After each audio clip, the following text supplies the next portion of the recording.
Cigarette आपके लिए मौत है? तो मर जाने दो ना मुझे। मेरा एहसास है, एक तस्वीर है, उसे मैं तोड़ दिया। अरे हिम्मत कैसे हुई अबू से बदतमीजी करने की? आप हाँ की है मैंने बदतमीजी। मैं दुनिया और माफिया से रिश्ता तोड़ बैठा हूँ। मेरे अंदर ही अंदर एक अनोखा सफर जारी है। मैंने अच्छा बाप साबित हुआ, अच्छा बेटा।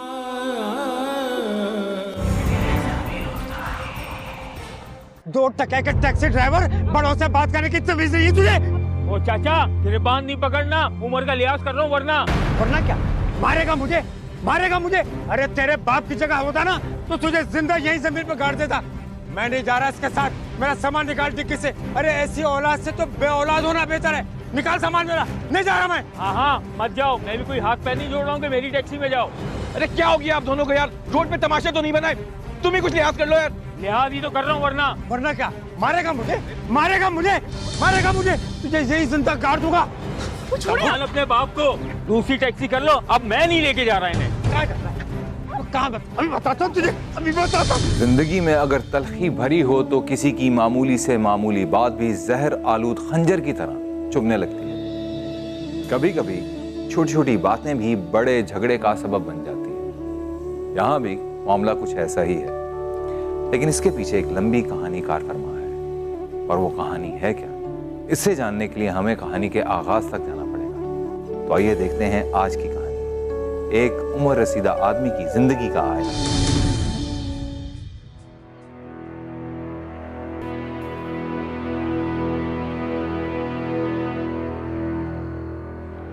वो टैक्सी आ गई। हाँ बस मैं भी तैयार हूँ। तुम क्या करोगी जाकर? मैं सोच रहा था कि अब्बू को छोड़कर आ जाता हूँ। मैं सोच रही थी कि वहाँ से अम्मी का घर करीब है तो। ठीक है, तुम चलो, मैं अब्बू को लेकर आता हूँ। जी।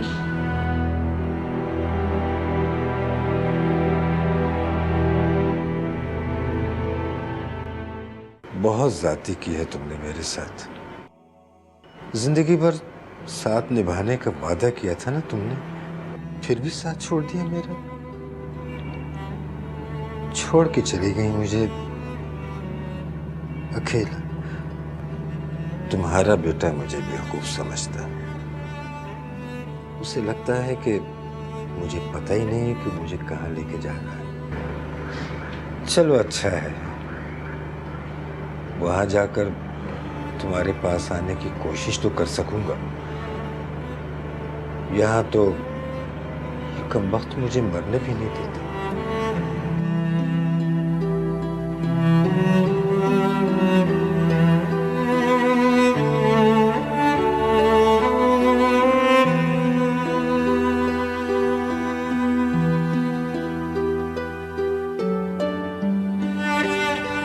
अब्बू वो टैक्सी आ गई।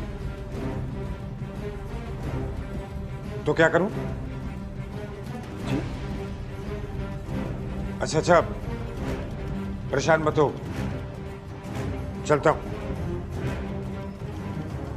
बैग उठा।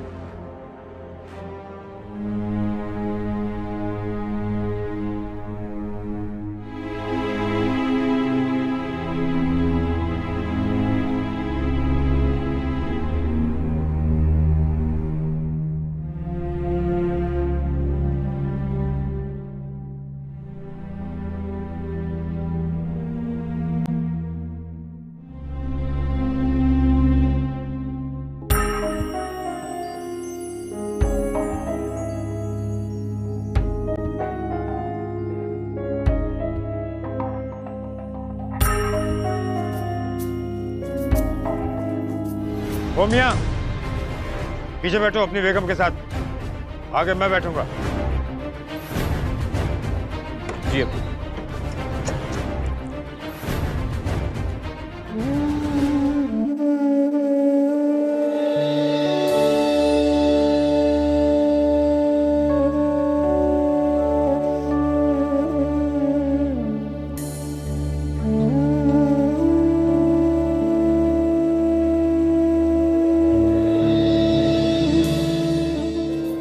सर गाड़ी में पेट्रोल नहीं है, डालना पड़ेगा। बुरा ना माने तो पैसे देने पड़ेंगे आपको। पहली बिस्मिल्लाह है ना, जेब खाली है। खाली जेब खाली पेट निकल आते उठा के घर से। जी कुछ कहा आपने? हाँ कहा। अब जब 2 लाख की टैक्सी लेके घर से निकलते हो तो 200 रुपए पेट्रोल के भी डाल दिया करो ना जेब में। सर टैक्सी भाड़े की है, मेरी अपनी नहीं है। शुरू हो गए। अरे भाई आप डलवा लीजिएगा पेट्रोल, मैं दे दूंगा पैसे। जी सर। मैं दुनिया और माफिया से रिश्ता तोड़ बैठा हूं। मेरे अंदर ही अंदर एक अनोखा सफर जारी है। जब इंसान की मंजिल एक ऐसा ठिकाना हो जहां से उसकी वापसी के आसार हों ही ना, तो कदम शल हो जाते हैं। सफर दुश्वार और रास्ता खुद ब खुद तवील हो जाता है। लेकिन कोई अगर पलटना चाहे तो इस सफर के लिए किसी नेमत से कम नहीं होता। अब यह कहना कबल अज़ वक्त होगा कि ज़हीर साहब के लिए यह सफर दुश्वार है या कोई नेमत।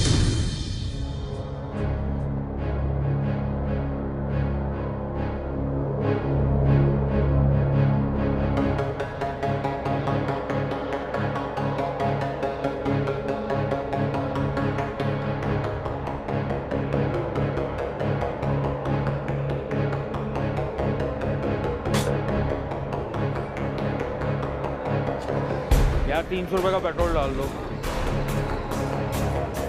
भाई। पैसे।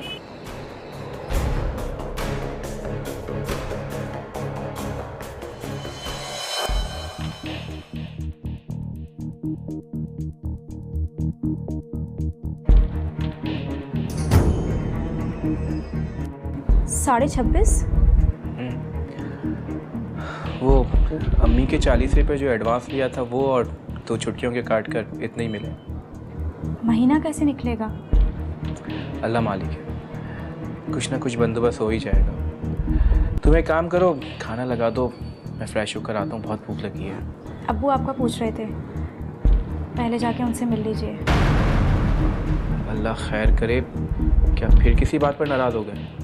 नहीं, फ़िलहाल अभी तक तो ऐसी कोई बात नहीं है शायद। अल्लाह करे ऐसा ही हो। चलो मैं पहले अब्बू से मिल लेता हूँ।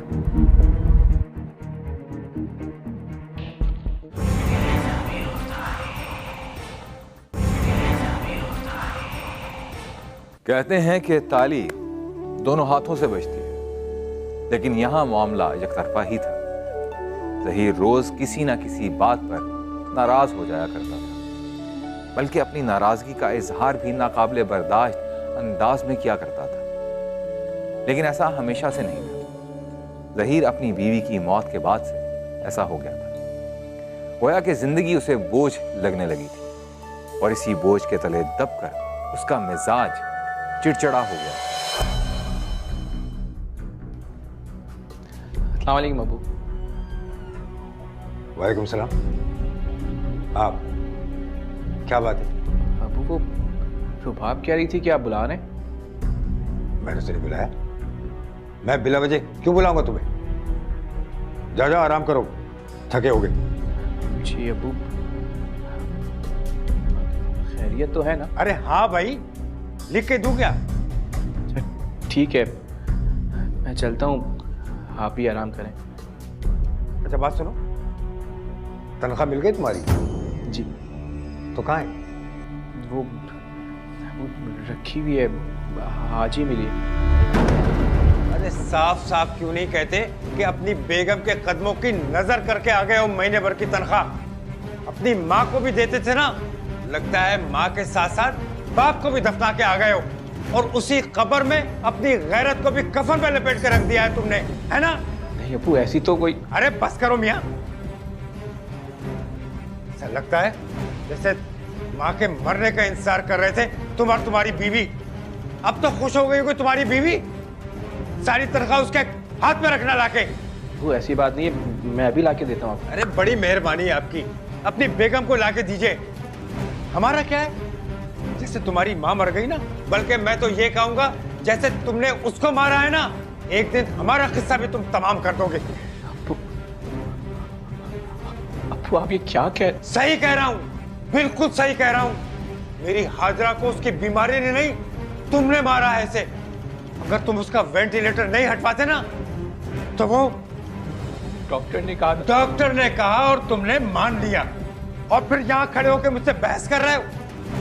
अगर तुम्हारी माँ की जगह तुम्हारी बीवी होती ना तो खुद को बेच कर भी उसको बचाते, मगर वो तो तुम्हारी माँ थी ना, बीवी छोड़ी। अब प्लीज आप क्या छोड़ता हूँ, मैं लाके देता हूँ आपको पैसे। अरे नहीं चाहिए मुझे तुम्हारे पैसे, अपने पास रखो अपने पैसे। अब एक पाई नहीं लूंगा तुमसे। तुम यही चाहते हो ना कि एक एक पाई के लिए मैं तुम्हारे आगे भीख मांगू? कैसी बातें कर रहे हैं? जो कुछ मेरा है वो आपका ही तो है। अरे बस करो मियां, हाथी के दांत खाने के और दिखाने के और। तुम्हारा एक पैसा नहीं चाहिए मुझे।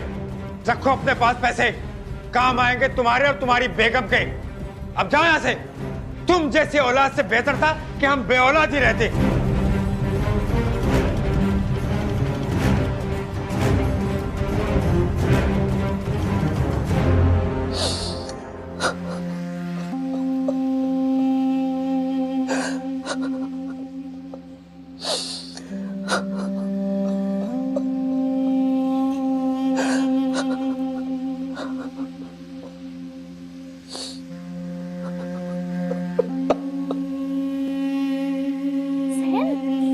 क्या हुआ? ज़ैन, आप रो क्यों रहे हैं? अब मैंने हमको नहीं माना। मैंने तुम्हें बचाने की पूरी कोशिश की थी रुबा। कौन कह रहा है ऐसा? कौन कह सकता है ऐसा ज़ैन? आप रोए मत प्लीज, आपने ऐसा कुछ नहीं किया। पर वो ऐसा कैसे कह सकते हैं रुबा? अपनी माँ को। मुझे पता है ज़ैन, आपने ऐसा कुछ नहीं किया। ज़ैन मेरी बात सुनिए, आपने ऐसा कुछ नहीं किया है। अब्बू की बातों को इस तरह से दिल पे मत लीजिए। अगर उन्होंने आपसे ऐसा कुछ कह भी दिया है तो उनकी बातों पर ध्यान मत दीजिए। अम्मी के जाने के बाद वो बिखर गए हैं ज़ैन, तो कुछ भी सोच सकते हैं। रुबा, वो ऐसा सोच भी कैसे सकते हैं कि भला एक बेटा अपनी माँ को मारेगा? अरे वो भी उस माँ को जिससे वो बहुत प्यार करता है। ज़ैन वो चिड़चिड़े हो गए हैं, मैं जानती हूँ। आपने ऐसा कुछ भी नहीं किया। ज़ैन वक्त के साथ साथ सब ठीक हो जाएगा। नहीं रुबा, कुछ भी ठीक नहीं होगा, कुछ भी ठीक नहीं होगा रुबा। अच्छा बस कीजिए, उठे, जाए मुंह धोकर आए। उठे, जाइए।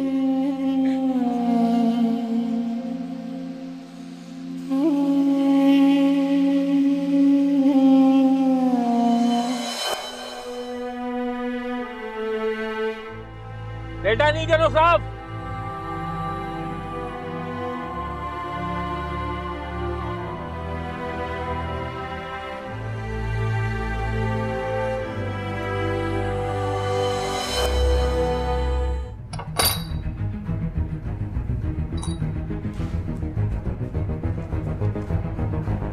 क्या हुआ अब्बू, आप कुछ ढूंढ रहे हैं? कुछ नहीं, मेरी किताब नहीं मिल रही है। किताब? कौन सी किताब? अरे कुछ नहीं भाई, तुम तो काम करो ना।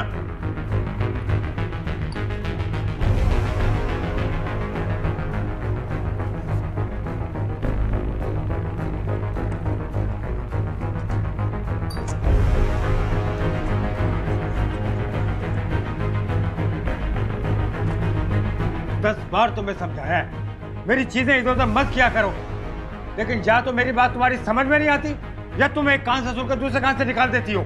जैसे मैं कोई इंसान नहीं, कुत्ता हूं जो भौंकते भौंकते खुद ब खुद चुप हो जाता है। ऐसी बात नहीं है अब्बू, मैं तो आपकी चीजों को हाथ भी नहीं लगाती। हाँ हाँ, क्यों लगाओगे मेरी चीजों को हाथ? मैं ना हूं ना, मैं बदबू आती हूँ कि मेरे पास से तुम्हें, इसीलिए तुम मेरे कपड़े धोबी को देती हो। यही फर्क होता है बहू और बेटी में। सही कहा है किसी ने, बहू के साथ कितना भी कर लो बेटी नहीं बन सकती वो।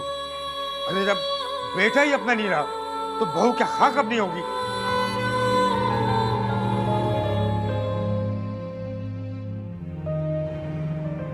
ओहो,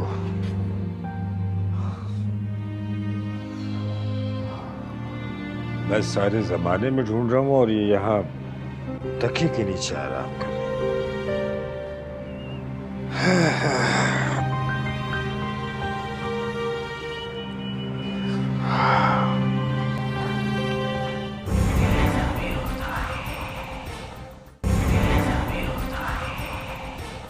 सांस लेना भी एक आदत है। आदतें भी अजीब होती हैं। कहते हैं कि फितरत आदतों के बुढ़ापे का नाम है। जहीर साहब का ये चिड़चिड़ापन वक्त के साथ साथ उनकी आदत और बाद में फितरत में शामिल होता जा रहा है, जिसका बिला वास्ता या बिल वास्ता शिकार जैन और रुबाब ही हो रहे थे।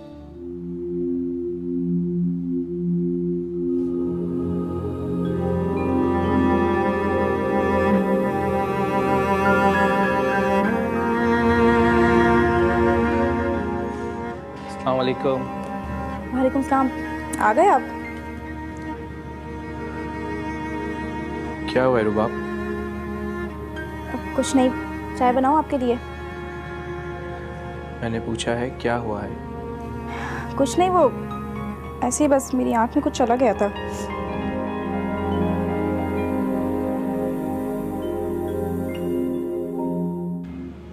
दोनों आंखों में एक साथ, क्या बात है? अब उन्हें फिर कुछ कहा है क्या? जिस मसले का कोई हल ही ना हो, उस पर बात करके क्या फायदा? रुबाब, वो मसला नहीं है, मेरे अब्बू हैं। मसला वो नहीं, उनका गुस्सा है, उनका चिड़चिड़ापन है, जो वक्त के साथ साथ बढ़ता जा रहा है। सही कह रही हो। हमें उन्हें किसी साइकेट्रिस्ट को दिखाना चाहिए। हाँ, अगर अब्बू मान जाए तो। और मुझे पता है कि वो इस बात के लिए कभी नहीं मानेंगे।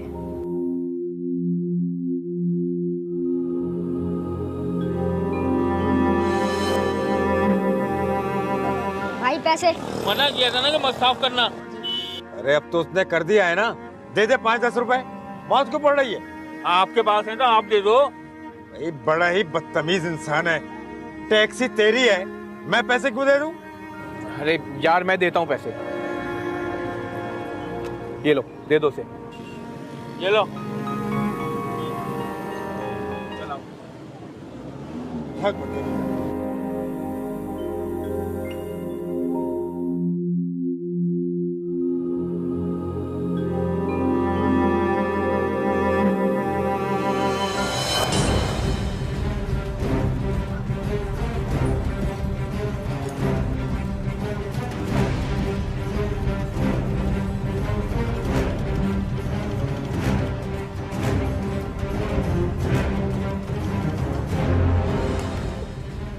ये क्या किया तुमने? तोड़ दी? अब वो मैं सफाई। अरे भाड़ में जाओ तुम और तुम्हारी सफाई। इस पूरे घर में मेरा ही कमरा गंदा नजर आता तुम्हें? क्यों जान के पीछे पड़े रहते तुम? अपने आप को साफ सुथरा रखो, अपने कमरे को रखो। पता नहीं क्या ढूंढती रहती है मेरे सामान में। अरे कोई दौलत छुपा के नहीं रखी मैंने। मेरा सासे एक तस्वीर है, उसे मैं तोड़ दिया। वो मैंने जानबूझ के नहीं किया। हाँ हाँ, जानबूझकर कहा करते हैं तुम और तुम्हारा शौहर। सब कुछ खुद ब खुद हो जाता है। अरे जान क्यों नहीं छोड़ देते मेरी? अगर तुम्हारा शौहर इस घर का किराया नहीं देता ना, तो मैं कब का तुम लोगों को घर से निकाल देता।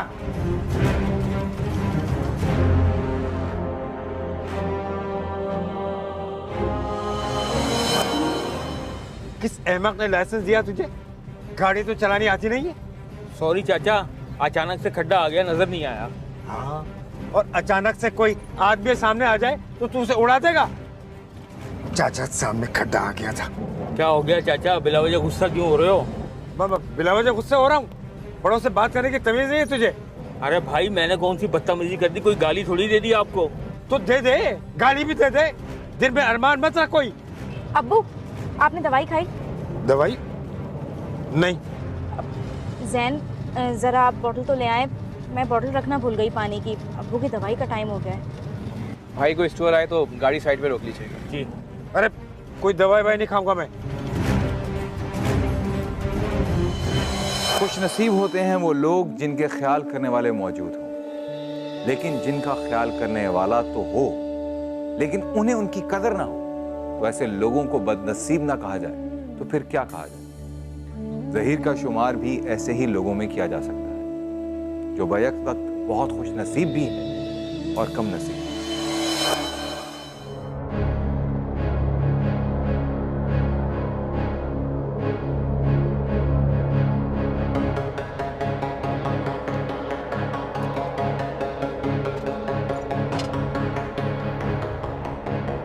अब्बा जल्दी बोल। वो पहले ही बता रहा हूँ, दवाई नहीं खाऊंगा मैं।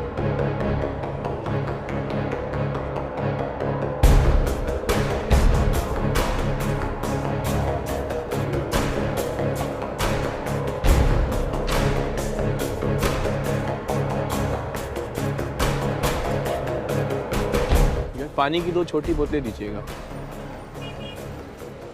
एक सिगरेट देना तेरे।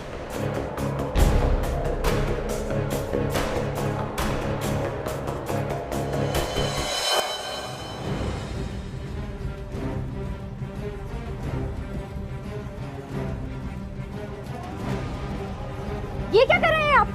आपको पता है ना कि सिगरेट आपके लिए मौत है। तो मर जाने दो ना मुझे। क्यों मेरी जान के पीछे हाथों के पड़े तुम लोग? अरे सुकून से जीने नहीं दे सकते तो आराम से मरने तो दो। और तुम्हारी हिम्मत कैसे हुई इस तरह सिगरेट छीनने की? आज जैन से बात करता हूं मैं। हर चीज की हद होती है। हमें भी कोई शौक नहीं है आपके पीछे पड़ने का या बकौल आपको तंग करने का। हम तो सिर्फ आपका ख्याल रखना चाहते हैं। ओ भाई, अपना ख्याल अपने पास रखो, मुझे नहीं चाहिए। तुम और तुम्हारा शौहर अपने काम से काम रखे। तो मेरा शौहर बाद में, आपका बेटा पहले है। अजीब बात है ना, लोग कहते हैं कि शादी के बाद बेटियां पराई हो जाती हैं, लेकिन आपने तो अपने बेटे को ही पराया कर दिया। वो आपसे बहुत मोहब्बत करता है और मैं भी। छोड़ें, अगर आप मरना ही चाहते हैं तो ठीक है। अगर कोई खुदकुशी करना चाहता है तो उसे हम कैसे बचा सकते हैं?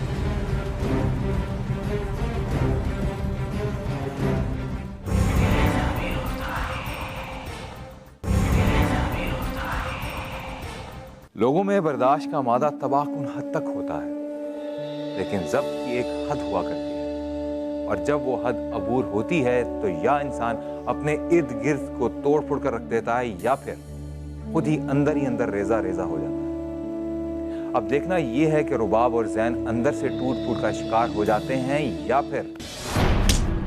हमारी हिम्मत कैसे हुई अबू से बदतमीजी करने की? आप हमारे सामने वो मुझे पता नहीं क्या क्या कहते हैं। क्या मैंने कभी उन्हें पलटकर जवाब दिया? क्या कभी मैंने उनसे ऊंची आवाज में बात की जो आज तुमने? बदतमीजी की है ना? हाँ की है मैंने बदतमीजी। अगर उनका एहतराम करना बदतमीजी है तो हाँ की है मैंने बदतमीजी। अगर उनका ख्याल रखना बदतमीजी है तो हाँ की है मैंने बदतमीजी। अगर उन्हें खुदकुशी से रोकना बदतमीजी है तो हाँ की है मैंने बदतमीजी। अगर उन्हें अपना बाप समझना बदतमीजी है तो हाँ की है मैंने।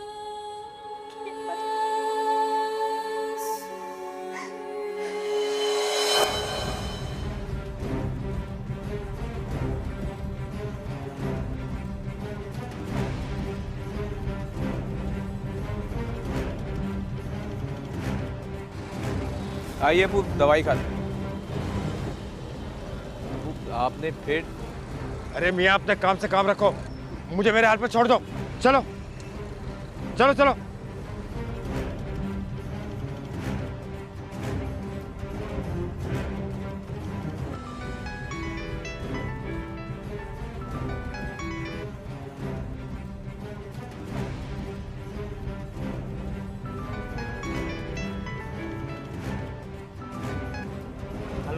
अब्बा मैंने 10 दफा बोला है, जब मैं गाड़ी चला रहा हूँ ना आप मुझे फोन नहीं किया करो, मैं परेशान होता हूँ, बिला वजह टेंशन दे देते हो यार। जब एक दफा मैंने कॉल काट दी तो आप समझ जाओगे मैं कॉल काट रहा हूँ, गाड़ी चला रहा हूँ। गाड़ी रोक। जी गाड़ी रोक के मैं कह रहा हूँ, साइड पे लगा गाड़ी।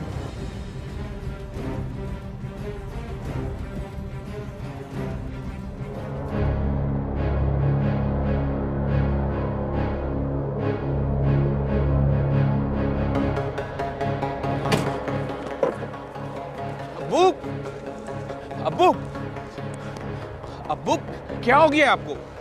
तू दूसरी टैक्सी कर ले, मैं इस टैक्सी में नहीं जाऊंगा। क्या मतलब?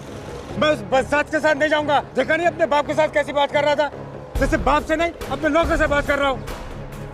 ओ चाचा, ये मेरा जाती मामला है, जाना है तो जाओ, मेरे जाती मामला पर टांग नहीं अड़ाओ। अरे शुक्र कर मैं तेरा बाप नहीं हूँ। तेरा बाप होता ना तो यही तेरी टांगे तोड़ देता। देखा है, जरा सा भी लिहाज नहीं इसको। लिहाज ही तो कर रहा हूँ, वरना वरना क्या? मारेगा मुझे, मारेगा मुझे, मारेगा मुझे, मार मार। भाई संभालो अपने बाप को। प्लीज, मैं पूरा किराया दे चुका हूँ उसे। मैंने कहा ना मैं इस टैक्सी में नहीं जाऊंगा, तू दूसरी टैक्सी कर ले। अरे बाप से बात करने की तमीज नहीं है इस जाहिल को। अरे मैंने तुझे कितना बुरा भला कहा, लेकिन तूने कभी। ओ भाई, जाना है तो जाओ, वरना मैं जा रहा हूँ। इसके बाद जहीर के गुस्से का क्या आलम था वो तो आप देख ही चुके हैं। आइए एक बार फिर से देखते हैं। दो टके के टैक्सी ड्राइवर, बड़ों से बात करने की तमीज नहीं है तुझे। ओ चाचा, तेरे बांध नहीं पकड़ना, उम्र का लिहाज कर रहा हूँ, वरना क्या? मारेगा मुझे, मारेगा मुझे। अरे तेरे बाप की जगह होता ना तो तुझे जिंदा यहीं जमीन पर गाड़ देता। मैं नहीं जा रहा इसके साथ, मेरा सामान निकाल डिक्की से। अरे ऐसी औलाद से तो बे औलाद होना बेहतर है। निकाल सामान मेरा, नहीं जा रहा मैं। हाँ, मत जाओ, मैं भी कोई हाथ पैर नहीं जोड़ रहा हूँ कि मेरी टैक्सी में जाओ। अरे क्या हो गया आप दोनों को यार? रोड पे तमाशा तो नहीं बनाए, तुम ही कुछ लिहाज कर लो यार। लिहाज ही तो कर रहा हूँ, वरना क्या? मारेगा मुझे, मारेगा मुझे, मारेगा मुझे। तुझे यही जिंदा गाड़ दूंगा। संभाल अपने बाप को, दूसरी टैक्सी कर लो, अब मैं नहीं लेके जा रहा इन्हें। कहाँ अभी बताता हूँ तुझे, अभी बताता हूँ।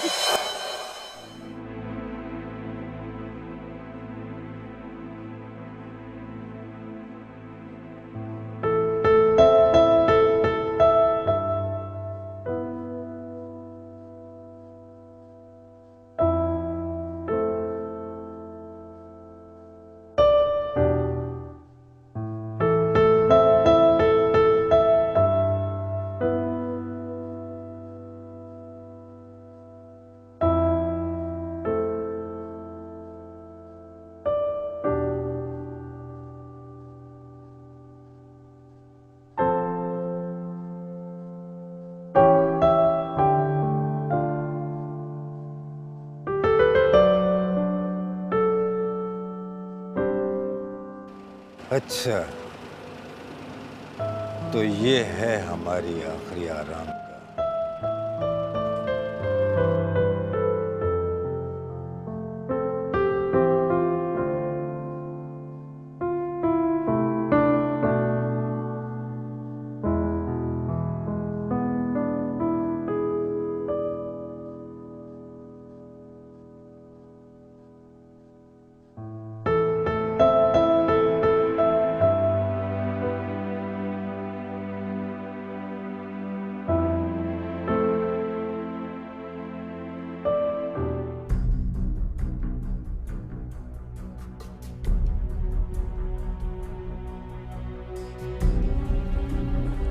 अस्सलाम वालेकुम सर।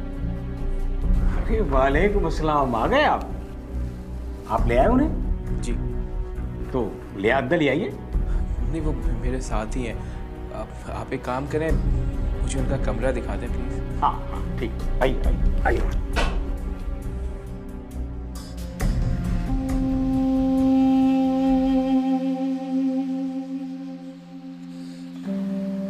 अब्बू, अगर मेरी किसी बात से कभी आपका दिल दुखा हो तो मुझे बच्ची समझ के माफ कर दीजिएगा। मैंने कभी आपको अपना सूसर नहीं, हमेशा अपना बाप ही। रो मत, मेकअप खराब हो जाएगा। तुम्हें यकीनन अपनी आजादी का जश्न मनाने के लिए कहीं जाना होगा।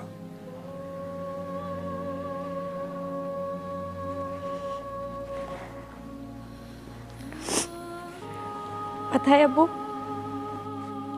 लफ्जों के दांत नहीं होते, लेकिन उनकी काट रूह तक जाती है।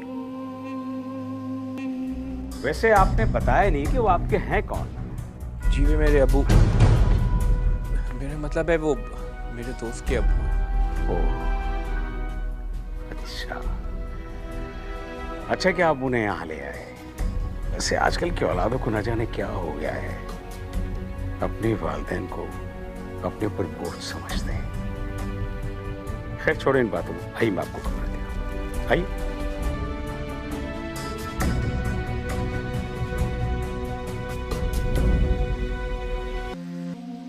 जगह तो अच्छी है, लेकिन एक बात बताइए कि यहाँ ख्याल तो रखा जाता है ना? मियाँ अगर रोटी कपड़ा और छत देने को ख्याल रखा जाता है कहते हैं, तो यहाँ बहुत ख्याल रखा जाता है। ओहो।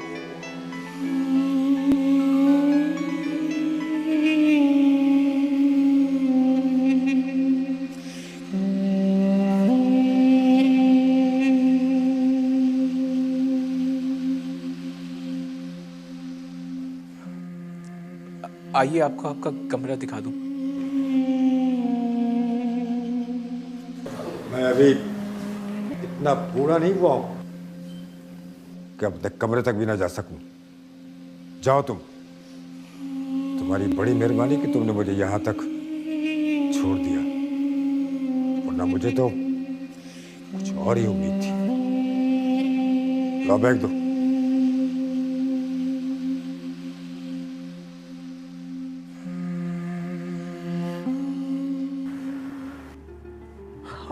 अबे ज़हीर, तू यहाँ क्या कर रहा है?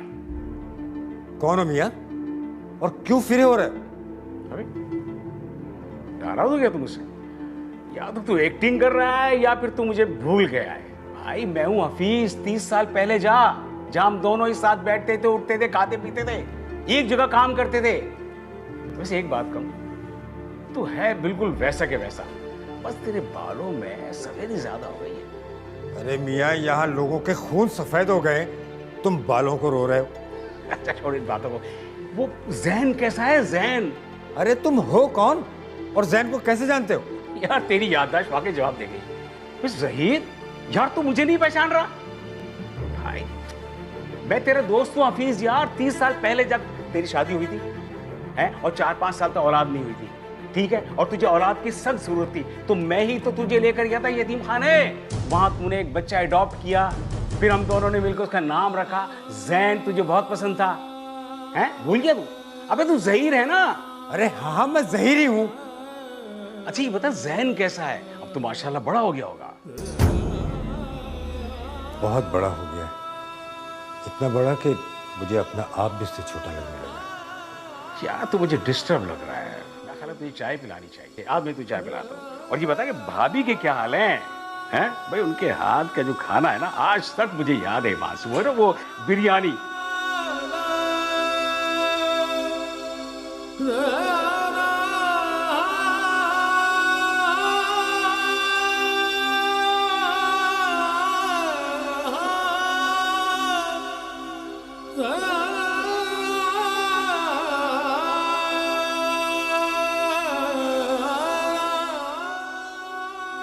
आज से आप यहाँ रहेंगी।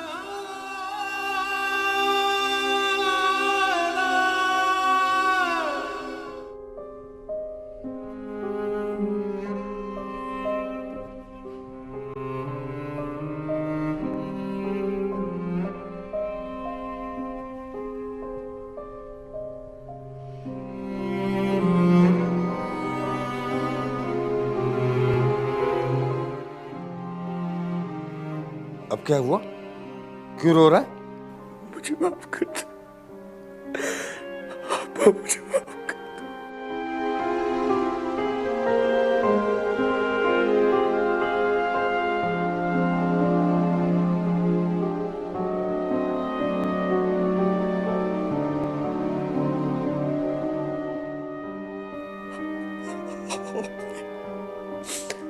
आपने एक लवारिस को अपना नाम दिया, पढ़ाया, लिखाया। हमने हर वही काम किया जो एक बाप करता है।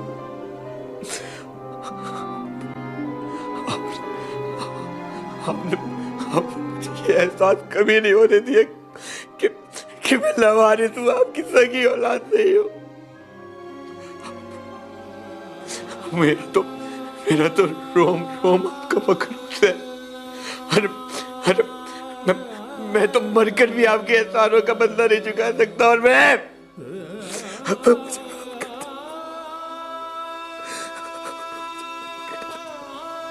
नहीं बेटा, ऐसा मत बोलो। सच बात तो यह है कि मैं जीना ही नहीं चाहता। ये बात मैं अच्छी तरह जानता था कि मैं जब तक तुम लोगों की नजरों में रहूंगा ना, तुम लोग मुझे इतनी आसानी से मरने नहीं दोगे। नहीं, अरे मैं तो तुम्हारा शुक्रगुजार हूं कि तुम मुझे यहां तक छोड़ने तो आए। पता है, मैंने तो अपने बाप को गुस्से में घर से ही निकाल दिया था।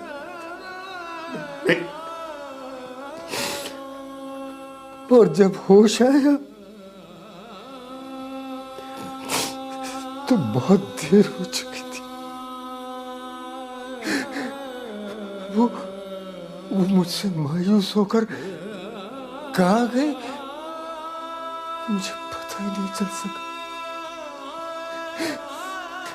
उनकी मौत कितनी तकलीफ में हुई होगी मुझे पता ही नहीं चल सका।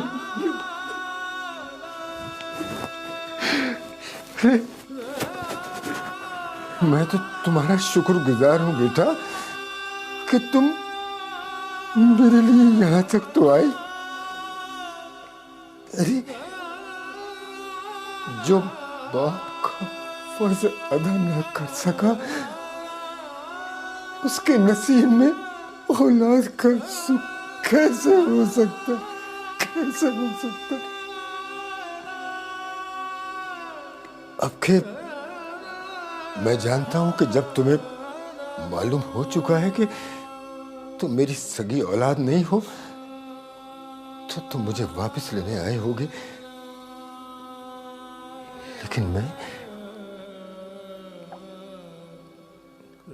वापस नहीं जाऊंगा। नहीं, अबू प्लीज, ऐसा मत बोले। अबू मैं मर जाऊंगा, वो हमारे साथ वापस चले। अबू प्लीज, अबू मैं मर जाऊंगा, प्लीज चले हमारे साथ। बेटा, जब तक मुट्ठी बंद होती है ना तब तक ही 1.25 लाख की होती है। रात से घर खुल जाए तो उसकी अहमियत खत्म हो जाती है।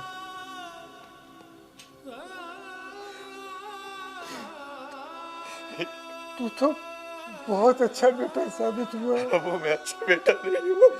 बहुत अच्छा बेटा साबित हुआ है, मगर मैंने अच्छा बाप साबित हुआ और मैं अच्छा बेटा। तुझे माफी मांगने की कोई जरूरत नहीं है, कोई जरूरत नहीं है बेटा, कोई जरूरत नहीं। अच्छा बेटा नहीं साबित हुआ।